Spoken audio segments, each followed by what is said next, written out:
AHY, proyek mercusuar Jokowi tak berdampak ke wong cilik. Jakarta, CNN Indonesia, Ketua Umum Partai Demokrat Agus Harimurti Yudhoyono, AHY, menilai proyek-proyek mercusuar Presiden Joko Widodo, Jokowi, tak berdampak pada rakyat kecil alias wong cilik. AHY mulanya menyoroti krisis dunia yang tengah terjadi. Ia juga menilai Indonesia sedang menghadapi masalah ekonomi yang sulit lantaran keuangan negara tak terkelola dengan baik. Menurutnya, anggaran negara terlalu banyak digunakan guna membiayai proyek-proyek infrastruktur. Proyek tersebut, sebut dia, tak berdampak pada rakyat kecil. Anggaran terlalu banyak digunakan untuk membiayai proyek-proyek mercusuar yang tidak banyak berdampak pada kehidupan wong cilik, tidak banyak berdampak pada saudara-saudara kita yang termasuk kategori miskin dan tidak mampu, kata AHY dalam pidato politiknya di Tenis Indoor Senayan, Jakarta, Selasa 14 Maret. AHY mengatakan Indonesia tengah menghadapi masalah ekonomi yang sulit lantaran keuangan negara tak terkelola dengan baik.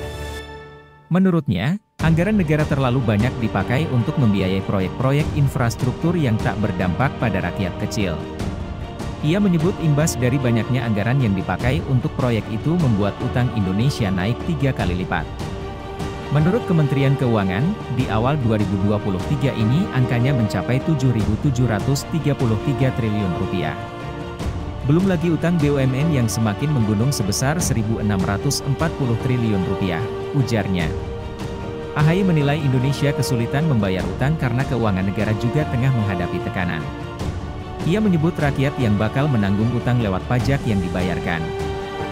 Jokowi gencar melakukan pembangunan infrastruktur yang meliputi jalan tol, jalan non-tol, bandara, pelabuhan, bendungan, hingga irigasi sejak menjabat 2014 lalu. Jokowi berambisi untuk masif dalam pembangunan infrastruktur sebagai fondasi bagi Indonesia berkompetisi dengan negara lain.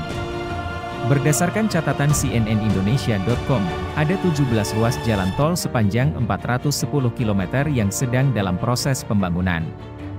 Badan Pengatur Jalan Tol, BPJT, Kementerian PUPR menargetkan proyek itu selesai tahun ini.